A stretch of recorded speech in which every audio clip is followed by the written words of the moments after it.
Hello and welcome to the online series lecture for English. This is SANGEETA SHARMA from Others Education Society for Standard 12. Today we'll begin with the section 2, basically the poetry section, and we are going to start with the poem number 2.1, The Song of the Open Road by Walt Whitman. Walt Whitman was an American poet. He was born in 1819 and he passed away in 1892. He is also known to be the father of the blank verse. We need to understand the basic difference between the blank verse and the free verse, that the free verse gives the entire freedom to the writer or the poet to write anything as per their own convenience, but a blank verse follows a full rhyming meter, but no rhyming scheme is being followed. So this is actually the innovative technique that was introduced by Walt Whitman, and he was one of the most influential poets of his times.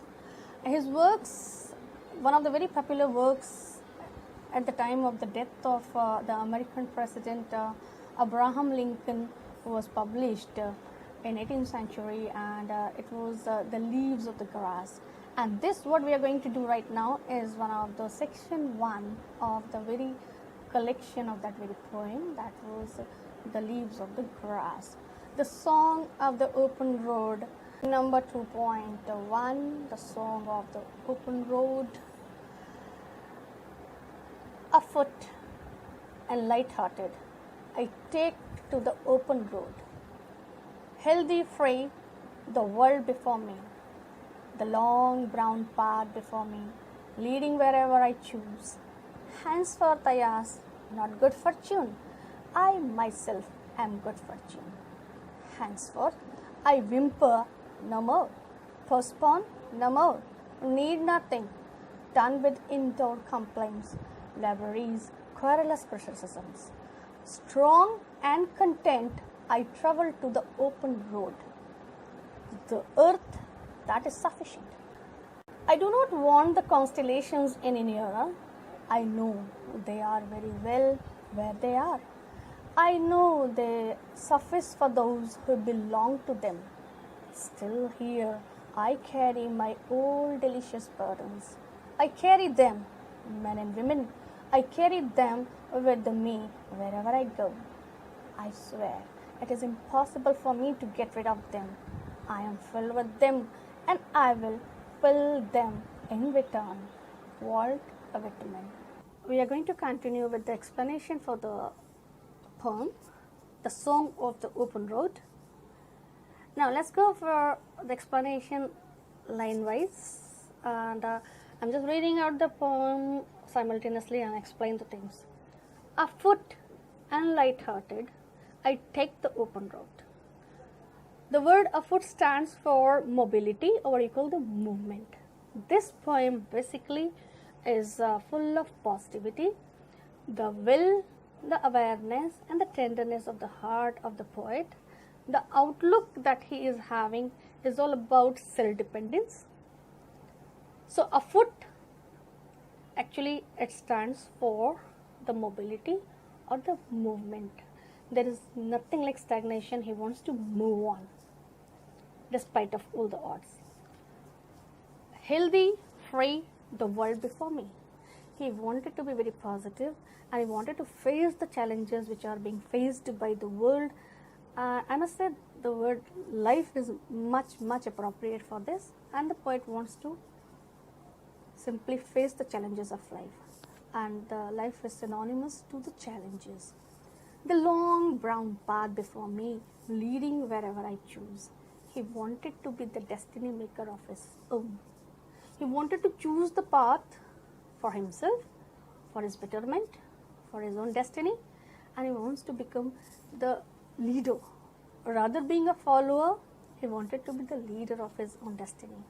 Henceforth, I ask not good fortune, I myself am good fortune. This is the positivity, the level of positivity that he shows, that He doesn't want to ask for any good fortune.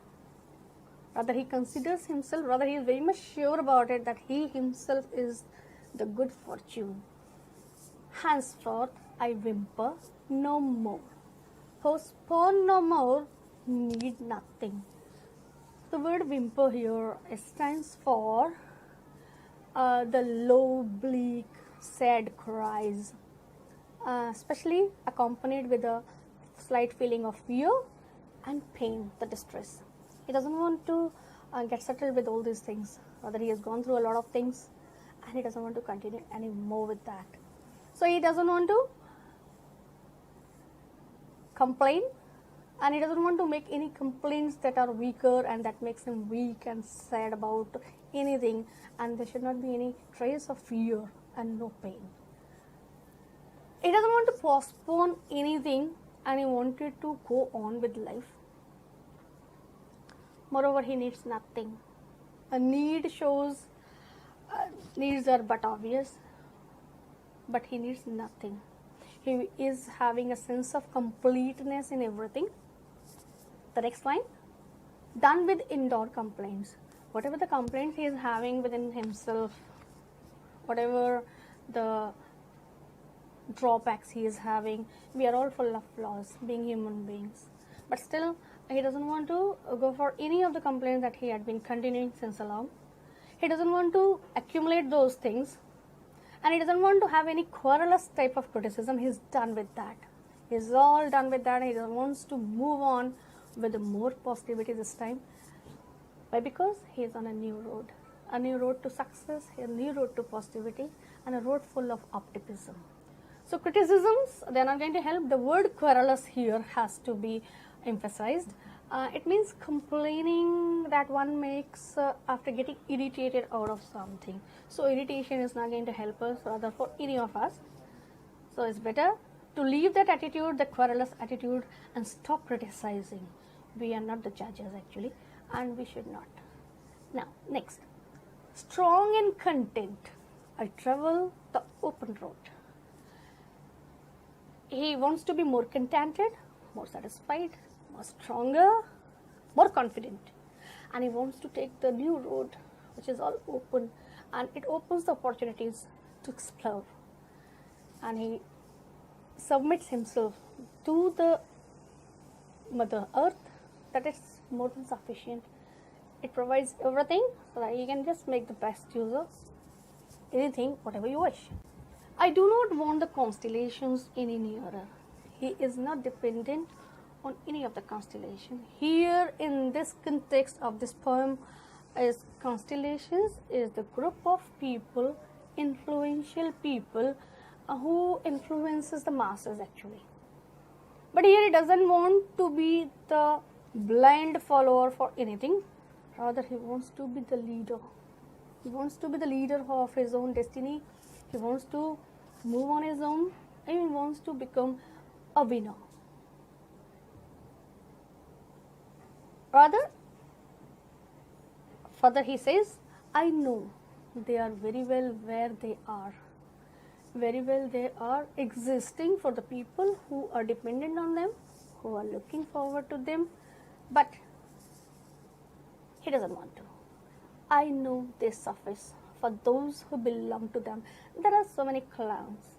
The people, they belong to the particular clans, they do have a leader and they wanted them to lead them, and they are mostly led by them.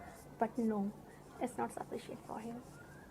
Still here I carry my old delicious burden. This is actually, here is the usage of contradictory opposite words. Delicious burdens. Burdens means liabilities. Burdens means confinements. Burden means the loads that you carry. He doesn't want to, but he has addressed them as delicious. Delicious is something this sweet. The burdens cannot be sweet, but here he wants to carry them happily. He admits, I carry them, men and women. I carry them with me wherever I go. He wanted to carry them with positivity. He knows that. He loves people. He loves places. He wanted to carry them wherever he goes. And he's very much happy with them, carrying them all around. I swear it is impossible because you can't get rid of them. It's impossible most for me to get rid of them. You can't leave the past, but still it gives you positivity. I'm filled with them and I will fill them return. He wanted to carry them in a positive way. He wanted to carry them for a better tomorrow. People, places, we require someone. We need people to support us, but don't get dependent on them. So finally, I would like to repeat both the concluding lines. I swear it is impossible for me to get rid of them. I'm filled with them and I'll fill them in return. We need to give back what we take from this world. By Walt Whitman. Thank you very much for watching. We'll continue with the exercise in the next session. Have a nice day. Good luck.